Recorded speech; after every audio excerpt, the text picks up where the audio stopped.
오늘은 생튜브 방학 특강 그 마지막 시간입니다. 오늘 여러분들께 수학과 관련된 영화 한 편과 책 한 권을 소개해 주려고 해요. 선생님께서 먼저 영화를 한번 추천해 주시겠어요? 네. 오늘 제가 준비한 영화는 히든 피겨스라는 영화예요. 1960년대 흑인 여성 3명의 이야기를 담은 아주 감동적인 영화인데요. 어떤 식으로 영화를 소개시켜 주실 건가요? 네, 제가 이 영화에서 4가지 씬을 선택을 했어요. 그래서 이 4가지 씬을 중심으로 영화에 대한 이야기를 풀어보려고 해요. 자, 첫 번째 씬은 무엇일까요? 네. 자, 첫 번째 씬 화면을 통해서 보여드릴게요. 네, 첫 번째 씬은 이렇게 2개의 장면으로 구성이 되어 있는데요. 화장실 표차를 부수고 있는 남자는 나사의 우주 임무그룹 그 총 본부장을 맡고 있는 해리슨이라는 인물이에요. 이 해리슨 밑에는 이 영화의 주인공인 캐서린 존슨이라는 천재 계산원이 있었어요. 그런데 캐서린 존슨이라는 이 부하 직원이 매일 40분 이상씩 자리를 비우고 있는 거예요. 당시에 미국 사회는 인종차별이 아주 심한 사회였는데요. 이 미국에서는 화장실도 백인 화장실과 유색인종 화장실이 따로 구분지어 있었다라고 얘기를 해요.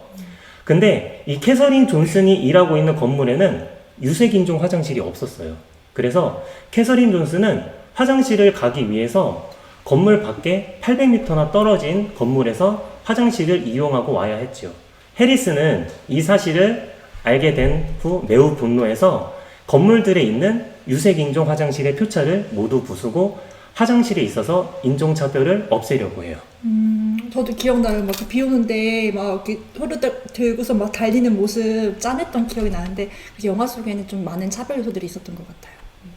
두 번째 장면도 소개해 주시겠어요? 이 메리 잭슨은 나사의 엔지니어가 되기를 원했어요.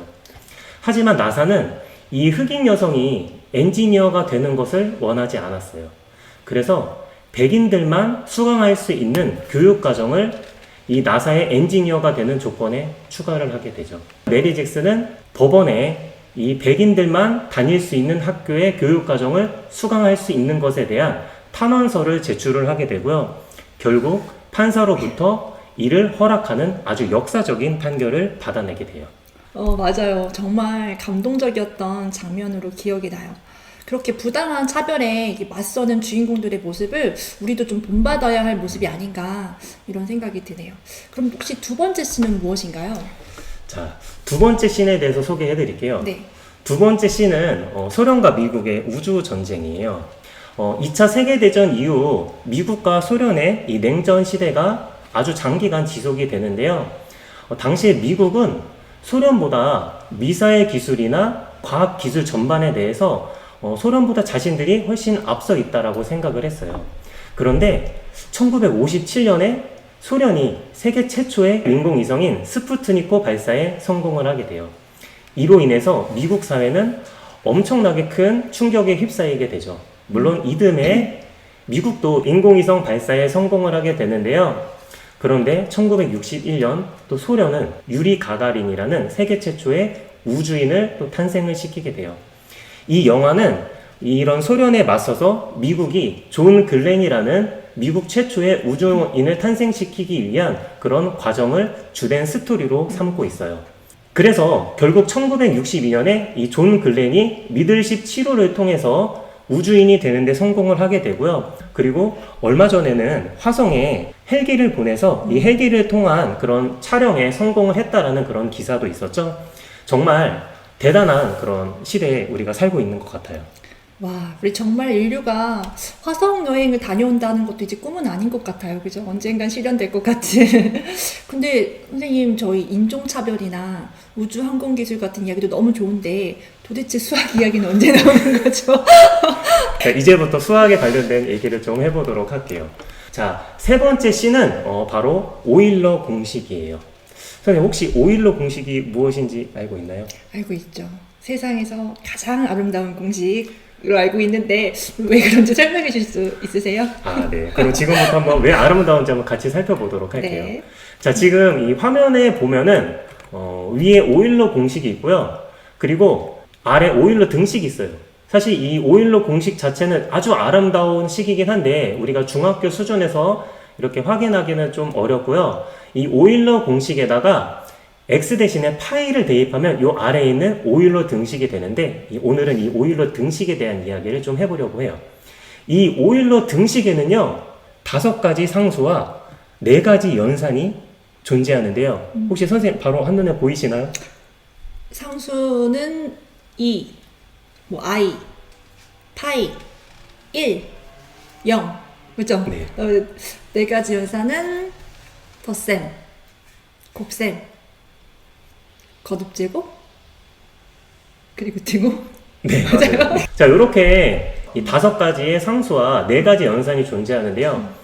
일단은 하나씩 잠깐 얘기를 하면 이 2라는 상수는 우리가 자연상수라고 불리는 그런 상수예요. 우리 고등학교에 가면요. 뭐 미적분이라던가 그리고 뭐 지수로그 등에서 아주 자주 나오는 그런 상수고 우리가 실생활이나 자연현상을 이해하는데 아주 필수적인 그런 상수라고 할 수가 있어요. 자, 그 다음 상수 i는요. 중학교 때에 배우는 수는 이 수직선을 완벽하게 채울 수 있는 실수라는 수인데요. 그런데 이 실수를 확장할 때 반드시 필요한 상수가 요 i인데요. 그래서 이 i는 허수라고 불리는 아주 중요한 상수예요. 자, 그 다음 상수 파이는 여러분들 아주 자주 보는 그런 상수가 되겠죠? 네, 원주율이라고 불리는 우리 중학교 교과서에 수도 없이 많이 나오고 원을 해석하는데 반드시 필요한 그런 아주 중요한 상수가 되겠고요. 그리고 1과 0은 유리수 중에서 가장 중요한 두 상수라고 얘기를 할 수가 있겠죠. 자, 이어서 4가지 연산에 대해서도 한번 얘기를 해볼 건데요. 자, 지금 이 오일러 등식에서요. 2의 i 파이 제곱, 거듭 제곱이 나오죠. 그리고 i와 파이 곱하기가 있다는 얘기가 되겠죠. 더하기 1, 더하기가 나오고 는 0, 등호가 나오죠. 아마 친구들 중에서 선생님, 아니 거듭 제곱보다 우리 빼기 나누기가 더 중요한 거 아니에요? 라고 아마 생각하는 친구들도 있을 거예요.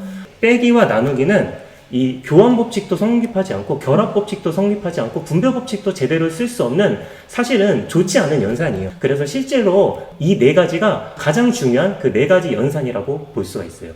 자, 이렇게 짧은 시기에 이렇게 중요한 5가지 상수와 이렇게 중요한 4가지 연산이 포함되어 있다는 게 정말 아름답지 않나요? 정말 아름답다는 생각밖에 안 드네요. 이제 마지막 씬인가요? 마지막 씬도 한번 소개시켜 주세요. 네. 자, 이 마지막 씬으로 선생님이 IBM 컴퓨터를 준비를 했어요. 히든 피겨스에서 이 나사는 IBM 컴퓨터를 도입을 하게 되는데요. 이 영화의 주인공인 캐서린 존스는 이 나사에서의 천재 계산원이에요. 그런데 이 IBM 컴퓨터의 등장으로 인해서 자신의 역할을 잃게 돼요. 하지만 또 다른 이 영화의 주인공인 도로시 본이라는 이런 주인공은요, 이러한 변화를 감지를 해서 도서관에서 이 컴퓨터 프로그래밍이라는 책을 빌려서 그것을 공부를 하게 돼요.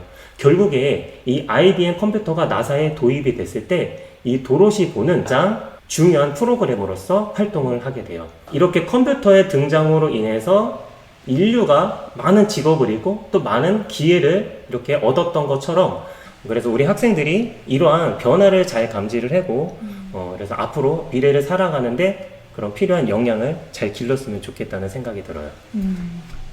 와, 선생님과 함께 알아본 영화 히든 피겨스.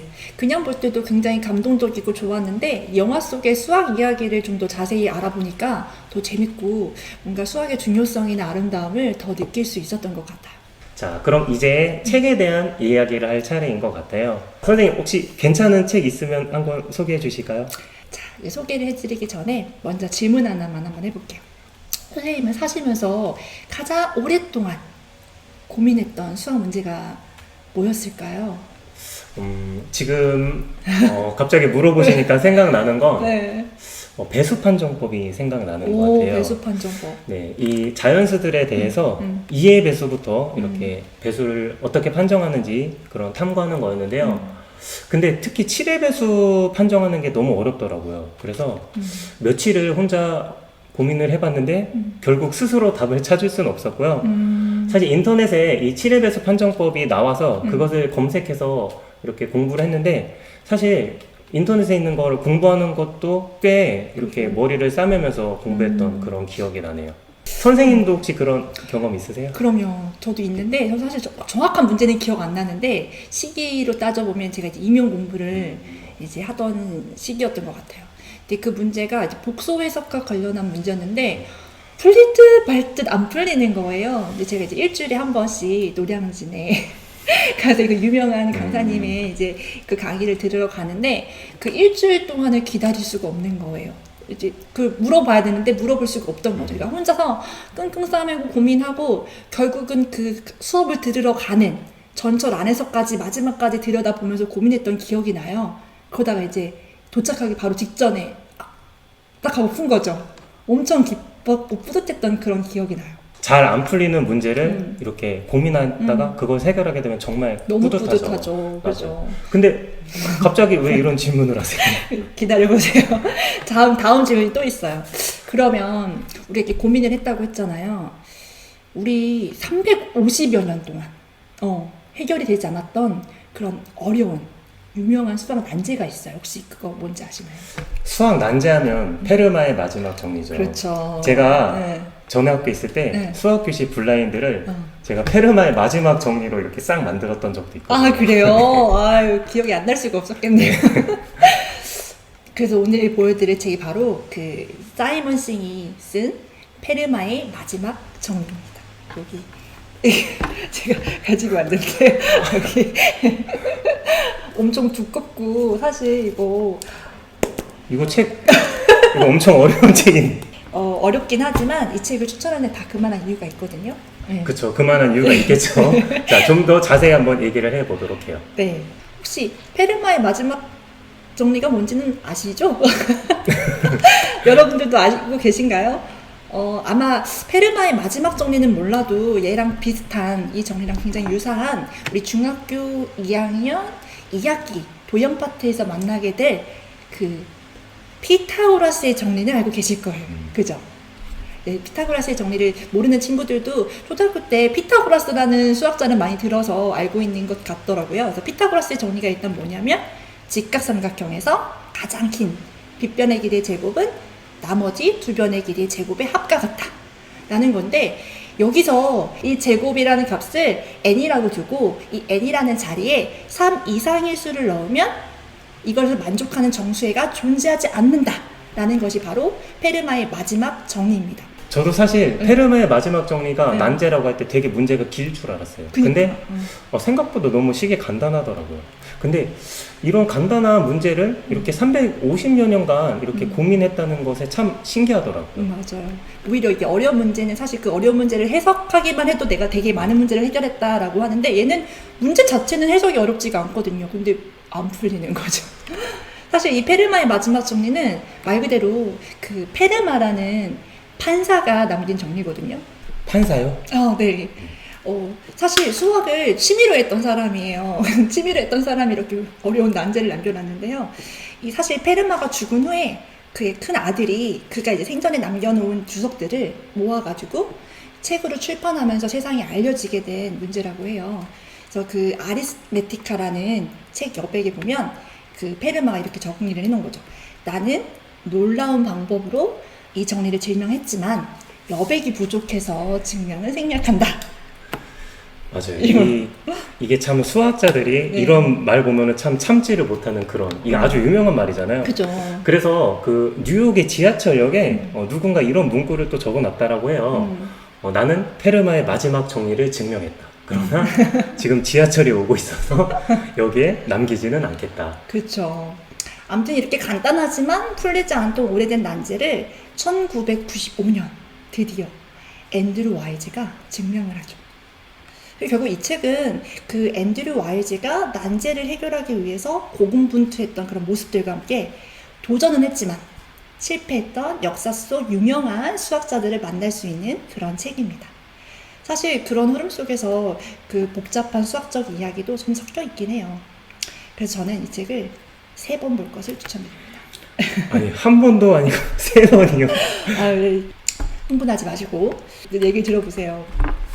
자, 읽는 방법이 있어요. 마지막에 설명드리도록 할게요. 일단은 왜 이 책을 추천하는지, 그 추천하는 이유에 대해서 차근차근 말씀드릴게요. 먼저 이 도서를 추천하는 첫 번째 이유는요, 뭐니 해도 그 앤드류 와이즈의 성공 스토리죠.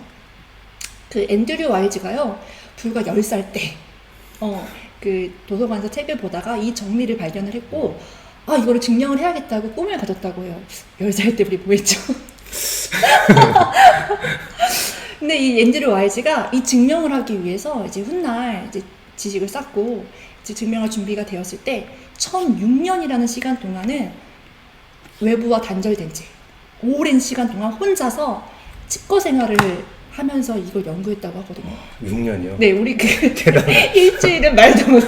6년이에요. 우리 코로나 때문에 잠깐도 있는 게 힘든데. 그러니까요. 6년 동안 외부 얘기하자고 혼자서. 여러분은 그렇게 하나의 문제를 풀기 위해서 얼마나 많은 시간을 고민해 보셨나요? 사실 잘 풀리지 않는 문제를 보면 보통 친구들은 바로 답지를 보거나 바로 이제 질문하는 친구들이 많은 것 같아요. 근데 그런 식으로 공부를 하면 수학 실력은 늘지 않죠. 항상 누군가한테 의존을 하게 되고 내가 시험을 보는 순간에도 이게 뭐였지? 선생님 얼굴이 떠오르거나 답지가 떠오르거나 그렇게 된단 말이죠. 그래서 공부를 할 때는 이제 혼자 고민해보고 생각해보는 시간을 되도록 많이 가져보는 것을 추천드려요. 마치 앤드류 와이즈처럼요. 특히 그 쉬운 유형의 문제는 쉽게 푸는데 그 왜 어려운 문제가 나올 때마다 틀리는 친구들 있잖아요. 그런 친구들한테 이렇게 오랜 시간 고민하는 방법을 추천드립니다. 그것이 바로 이제 문제를 보는 감각이나 문제 해결력을 높일 수가 있거든요. 제가 갑자기 책 소개하다가 깨알같이 또 수학 공부법에 대한 이야기를 하고 있는데 결론적으로 최종적으로 이 그 앤드류 와이즈가 어려운 난제를 그 해결하는 마지막 그 순간 그리고 그 오류를 발견해서 막 그 헛된 고생이 무너지는 그 순간에는 마치 제가 앤드류 와이즈가 된 것처럼 막 좌절도 하고 막 감정이 막 그 어쩔 줄 몰랐던 그런 기억이 나요. 여러분들도 이제 그 책을 보면서 그런 느낌을 느껴보셨으면 하는 바람에서 이 책을 첫 번째로 추천하게 됐습니다. 자, 첫 번째 이유만 들어도 왜 이 책을 추천하셨는지 알 것 같아요. 네. 자, 그리고 이 책 얘기하면서 이렇게 수학 공부법까지 이렇게 챙겨주는 효미씨, 참 대단하세요. 자, 그렇죠. 자, 그 다음에 이제 또 이 도서를 추천한 두 번째 이유에 대해서 말씀드릴게요. 이 페르바의 마지막 정리는 정말 유명했던 만큼 이 문제에 도전했던 수학자들도 굉장히 많았거든요. 이제 들으면 다들 아실 거예요. 일단 그 왜 음악에서는 기머거리 천재 베토벤이 있다면 수학에서는 그 장님 천재 오일러가 있죠. 그리고 이제 여성 수학자 소피 제르맹, 그 다음에 뭐 가우스, 그 다음에 뭐 볼프스켈, 그 다음에 헬베르트, 그리고 브루네 천재, 갈로와 같은 여러 수학자가 나오죠. 많은 얘기가 있지만 다 얘기해 드릴 수는 없고 몇 가지만 살짝 얘기를 해드리면 이전에 왜 우리가 방금 전에 얘기했던 그 히든 피겨스에서도 왜 흑인 여성에 대한 차별 이야기가 나왔잖아요. 그 옛날에는 여성 수학자들이 공부할 수 있는 형편이 좋지 않았어요. 차별받던 시대여가지고 공부한다고 그러면 못하게 하고. 그래서 여기 보면 그 소피 제르맹도 공부를 하겠다고 했더니 아버지가 걱정이 돼가지고 집에 공부를 못하도록 그 당시에는 이제 불이 없으니까 촛대를 다 숨겨놓은 거예요. 근데도 그 공부에 대한 열정을 숨기지 못하고 원래 이렇게 담요 속에 들어가가지고 촛불 켜고 혼자 공부하고 그런 이야기도 있었어요. 너무 인상 깊지 않나요? 이따 혹시 불은 안 나지가? 불은 안 나요? 참 우리 공부 참 하라 그래도 잘 안 하는데 이렇게 맞아. 하지 말라 그래도 정말 그런 열정으로 공부를 한다는 것 자체가 참 대단하고 신기한 것 같아요. 받으셔야 됩니다. 그리고 제가 그 수학사 관련된 책들도 여러 번 읽어봤는데 사실 이 페르마의 마지막 정리가 다른 그 어떤 수학사 관련된 책보다 그런 수학의 그런 역동적인 그런 발전 과정을 좀 잘 나타내고 있는 것 같아서 저도 당시 읽을 때 되게 많은 감명을 받았던 기억이 나요. 그 오랜 고대부터 현대까지 여기까지 많은 수학사들이 다 등장하면서 굉장히 자세한 일화를 바탕으로 얘기를 해주니까 굉장히 실감나게 볼 수가 있었죠. 그리고 중간에 또 한 이야기가 나오는 게 이 사람도 본업이 수학자는 아니에요. 의사이자 이제 수학을 좋아하니까 이제 아마추어 수학자라고 불리는 그 파울 프리드리히 볼프스켈 이야기가 나오는데요. 그가 이제 한 여인한테 실연을 당해요. 모든 걸 포기하고 자살을 결심하게 되죠. 근데 참 이 수학하는 사람들이 좀 꼼꼼하잖아요. 자살하는 것도 계획을 다 세워.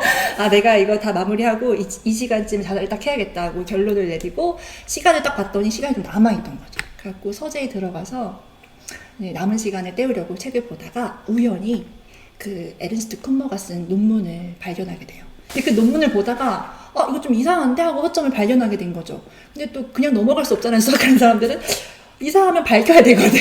그래서 그것을 막 수정하려고 하다가 날이 꼴딱 샌 거죠. 내가 분명 12시에 자살하려고 했는데.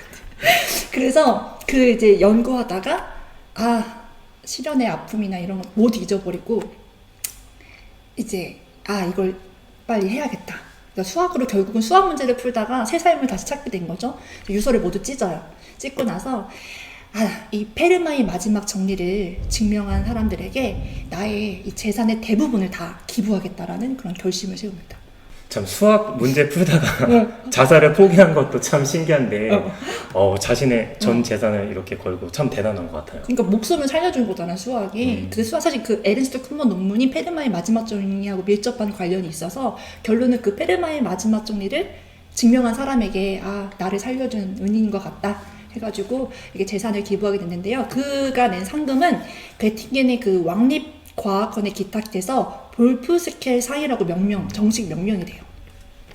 덕분에 난리가 났죠. 이제 페르마의 마지막 정리는 그냥 수학자들뿐만 아니라 타분야학자들까지 다 일반인들까지 다 달려들어서 내가 이거를 풀고야 말 거다 하고선 열심히 문제들을 풀고 그들이 이제 문제를 풀었다고 제출한 그 편지들만 쌓아도 높이가 3m나 달할 정도로 총 한 621건의 편지가 왔다고 해요.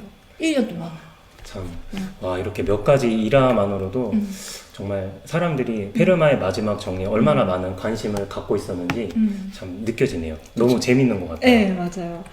이제 마지막으로 이제 세 번째 이유는 또 수학적 이야기를 빼놓을 수가 없겠죠. 사실 선생님이 보면은 좀 어려울 수 있는 얘기들이 많아요. 수학적 이론들이.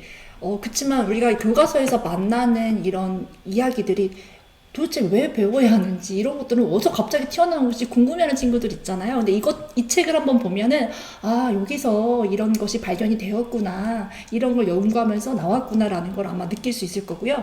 그런 수학적인 그 지식 하나하나들이 그냥 따로따로 존재하는 것이 아니라 결국은 하나의 수학으로 통일된 수학으로 연결될 수 있다라는 게 굉장히 매력적인 거거든요.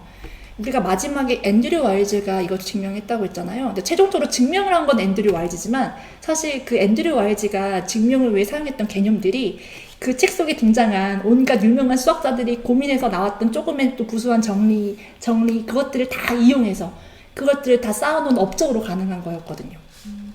그래서 사실은 이게 복잡한 수식 같은 거 나오면 솔직한 심적으로는 그냥 스킵하셔도 괜찮아요. 이렇게 넘겨두었다가 넘겨두어도 이렇게 책의 흐름을 이해하는 전혀 지장이 되지 않으니까 그렇게 읽어두셨다가 나중에 조금 더 지적 성장을 한 고등학생이 된 후에 한 번 더 읽어보시고 대학교 가기 전에 한 번 더 읽어보시고 성인이 돼서도 한 번 읽어보시면 정말 그 하나하나 소소한 그런 짜릿짜릿한 느낌들을 다 얻어가실 수 있을 것 같아요. 선생님, 이야기를 듣고 보니까 어렵지만 왜 추천해 주셨는지 알 것 같아요. 근데 그래도 좀 학생들이 조금 이거를 요령 있게 읽을 수 있는 뭔가 좀 팁 같은 게 있으면 좀 더 알려주실 수 있을까요? 좋아요. 이게 책이 사실은 엄청 두껍잖아요. 거의 이게 400페이지가 넘거든요. 이거를 꼼꼼히 처음부터 정독하고 완독하려면 힘들어요. 그래서 이럴 때는 세 파트로 나누어서 볼 것을 추천을 드려요. 그래서 처음에는 앤드류 와일드의 성공 스토리를 중심으로 해서 한번 쭉 훑어보고 두 번째 볼 때는 이 중간중간 등장한 그 페르마의 마지막 정리에 도전했던 수학자들의 일화를 바탕으로 또 이렇게 쭉 보시고 마지막에 그 등장했던 수학 이론들 실제로 문제도 등장하거든요.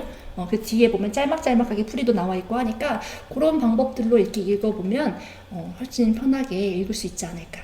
자, 그럼 이제 미션을 한번 소개해 볼까요? 예상하셨겠죠? 우리 올해가 이제 이번에 한 것이 수학 관련 영화나 책을 보는 거였으니까 영화도 좋고 책도 좋으니까 하나씩 보신 다음에 이게 또 그냥 보는 거랑 내가 이제 보고 나서 정리라는 거는 또 다르거든요. 내가 보고서 인상 깊었던 구절이나 이런 것들 적어 보시면서 감상문을 한 편 써보는 것이 어떨까요? 그 감상문 쓰게 되면 나중에 여러분 이제 학교 제출하시면 생기부에도 반영이 되고 하니까 일석이조 하니까요. 자, 그럼 책을 쓰는 게 좋겠네요. 네. 자, 지금까지 수학생 조창현, 김선미였습니다. 자, 우리 학생들 남은 방학 알차게 보내세요. 자, 안녕. 안녕.